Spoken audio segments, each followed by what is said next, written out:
இதே மாதிரி போனுக்கு இருக்கு. அவ்வளோ இதாது லைட் மாதிரி.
வணக்கம் ஃப்ரெண்ட்ஸ். நம்ம பார்த்தோன்னா அதிகாலையில் வலை விடுற காட்சியை தான் பார்க்க போகிறோம். நம்ம என்ன மீனுக்கு வலை வைக்க போகிறோன்னா கொள்வலைக்கு தான் வைக்க போகிறோம். அதனால தான் கொஞ்சம் நேரம் விடிஞ்சியாச்சு. நேரம் விடித்த பிறகு தான் நம்ம வலை வைப்போம். மாஸ்டர் டீயெல்லாம் போட்டு தந்தார். கடையில் டீயெல்லாம் குடிச்சிட்டு வலை விடுறதுக்காக வெயிட் பண்ணிருக்கோம். ஆனால் இன்னைக்கு பார்த்தோன்னா கடல் ரொம்ப சீற்றமாக இருக்குது. சரியான சீற்றத்தில் இருக்கு கடல். சரியான சேலு சொல்லுவோம்.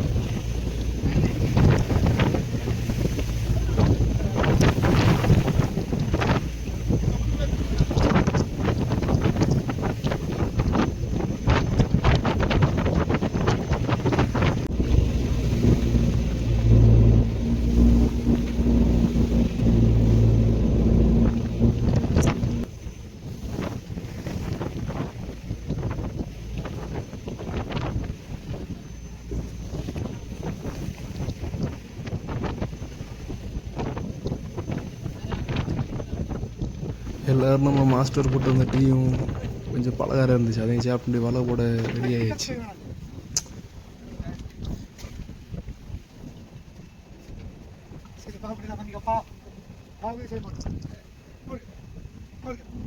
வலை போட போகிறோம் நம்ம. இதுதான் கோடண்டு. இதில் தான் கடைசியாக மீன்லாம் மொத்தமாக வந்து நிற்கும்.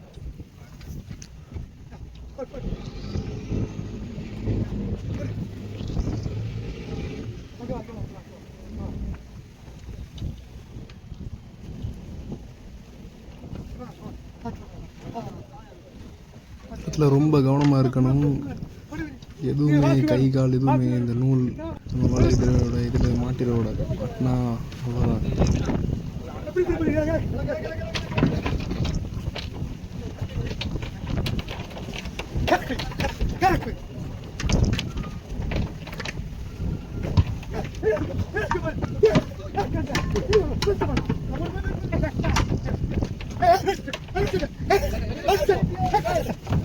இப்போ பார்த்தோன்னா ஒரே ஒரு நூல் மட்டும் நம்மளோட அந்த ப்ளோயானி மேலே போட்டிருப்போம். அதில் மாட்டிருச்சு. அது இப்போ நம்ம அப்படியே விட முடியாது. அப்படியே விட்டால் அவ்வளோதான், வலை மொத்தமும் கிழிஞ்சிரும். அதனால் திரும்ப நம்ம மேலே எடுக்கிறோம். எடுத்து அந்த இதை தட்டி தான் விட முடியும். இப்போ தான் நம்ம வலை ஒழுங்காக கடல் பரப்பில் வரும். இப்போ நம்ம கடலோட அடியிலேயே இந்த வலை வரும். இதான் பார்த்தோன்னா அந்த ஒரு நூல் எனக்கு தெரியும். நான் அப்படி சிலுக்கும்போது தவறதில்லை இந்த ஒரு நூல் கடந்துருச்சு. அதனால் போட்ட வலையை திரும்ப வலிச்சு திரும்ப விட போகிறோம்.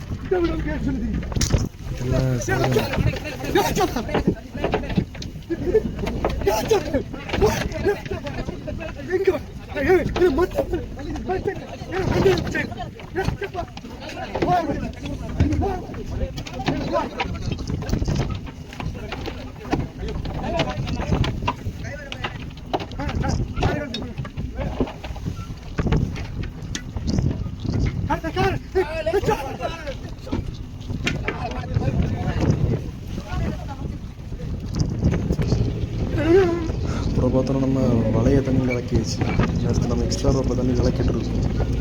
எக்ஸ்ட்ரா ரோப் முடிச்ச அப்புறம் போர்டு வரும். போர்டுக்கு அப்புறம் ஸ்டீல் ரோப் இருக்கும். ஸ்டீல் ரோப் தான் நம்ம கடைசியாக அதுதான் ஆழ்கடலில் நம்ம இலக்கு. எக்ஸ்ட்ரா ரோப் போட்டு இருக்க பாருங்க.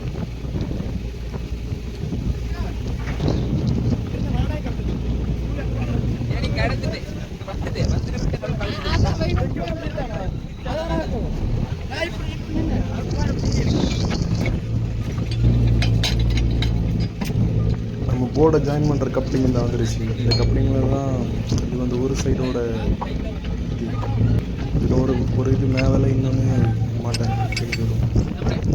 மேலேன்னா மிதத்துட்டு மலையோட மேல் பரப்பு அது மிதந்துட்டு வரும்.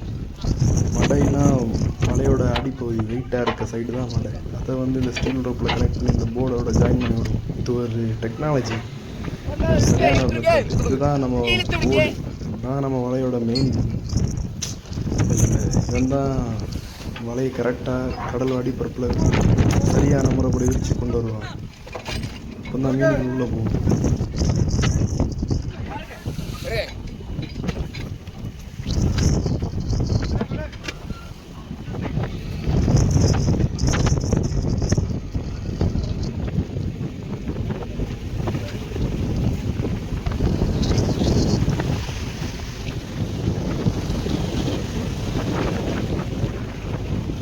இதுக்கப்புறம் சரியான அளவுக்கு இந்த போர்டு ரெண்டையுமே ஒரே அளவில் தண்ணியில் இறக்கணும். இதை நம்ம இறக்குறாங்களா கரெக்டான ஒரே அளவில் தண்ணியில் இழக்கணும்.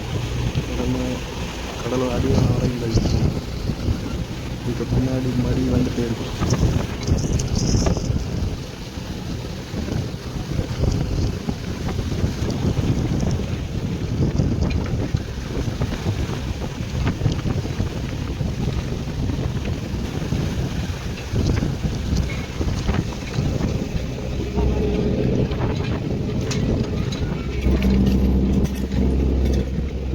பெரிய ரம் மாதிரி ஓடிட்டு இருக்குல்ல, இதுதான் நம்மளோட வீல் சிஸ்டம். இதில் 2 பேர் வந்து கரெக்டான அளவு பார்த்து அதை மார்க்கெலாம் இருக்கும், அதை பார்த்துட்டு கரெக்டாக வலையை இலக்கி போயிட்டே இருப்பாங்க. போட்டு வர ஸ்பீடாக முன்னோக்கி போயிட்டு இருக்கும். அதே அளவுக்கு பின்ன இந்த போர்டு ரெண்டும் வலை எல்லாமே கடலுக்கடியில் கரெக்டான வேகத்தில் போயிட்டுருக்கும். கொஞ்சம் கூட இதில் மார்க் மாறக்கூடாது.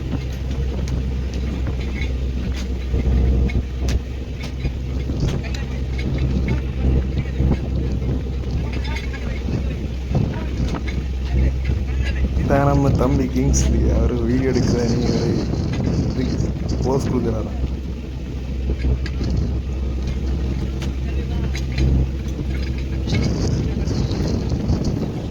கடலை பார்த்தவங்களுக்கே தெரியும், சரியான சேலை.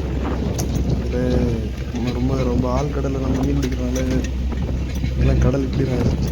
இன்னொரு வாழ்க்கையை தான் இவ்வளோ இக்கட்டான சூழலை தான் மீன் பிடிச்சிட்ருக்கோம்.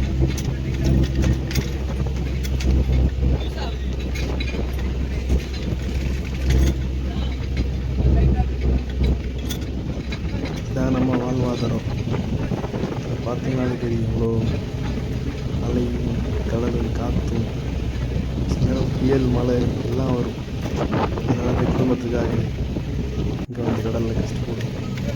சரியான ரோலிங் காற்று கடல் நமக்கு என்ன படிதாரான்னு பார்க்கலாம்.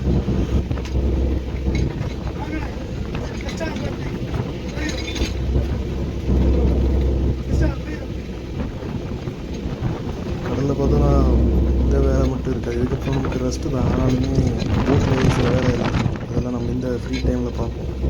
அது என்னென்ன நம்ம ஷார்ட்ஸ் ஆனால் காமிச்சு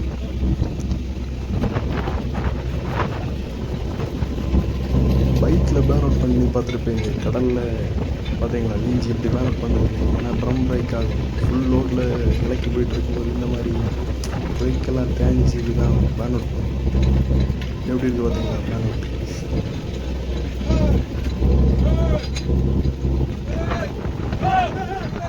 ஏகதேசம் நம்ம ஸ்டீல் ரோப்பெல்லாம் இறக்கியாச்சு.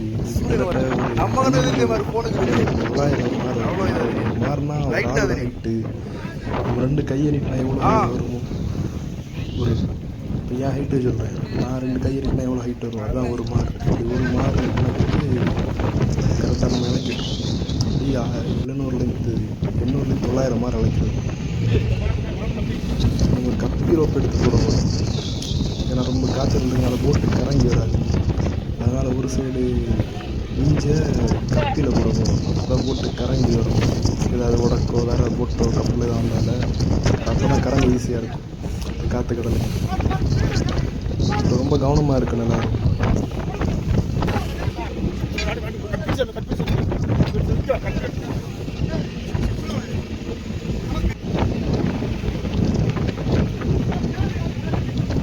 ரோப் எடுத்துக்கிட்டோம். உங்களுக்கே தெரியும். ஒரு ரோப் பார்த்தீங்கன்னா நம்ம கேண்ட்ரியோட இதில் தொங்கிட்டு இருக்கு. இன்னொன்று பார்த்தீங்கன்னா எடுத்துருக்காங்க அதோட அந்த கேலஸ்லேயே அப்படி நிற்கும். நான் சொல்லிடுறேன். இந்த சூரியனை பார்த்தீங்களா எவ்வளோ அழகாக உதிச்சு வருது. இதுதான் அருமையான சன்ரைஸ் தொழில் அதிகாலைங்க. இதான் பார்த்தா நம்ம கேண்ட்ரி இதில் தான் மொத்தம் நம்ம க்ரெயின் மாதிரி சொல்லுவோம். இதுக்கு மேலே க்ரெயின் ஒன்று பார்த்தீங்கன்னா நம்ம கேலஸில் நிற்கிது. இன்னொன்று பார்த்தோம்னா ஒரு சைடோட நீஞ்ச இது ஸ்டீல் ரோப்பை நம்ம தூக்கி கேண்ட்ரியில் விட்டுருக்கோம். தேங்க்யூ ஃபார் வாட்சிங்.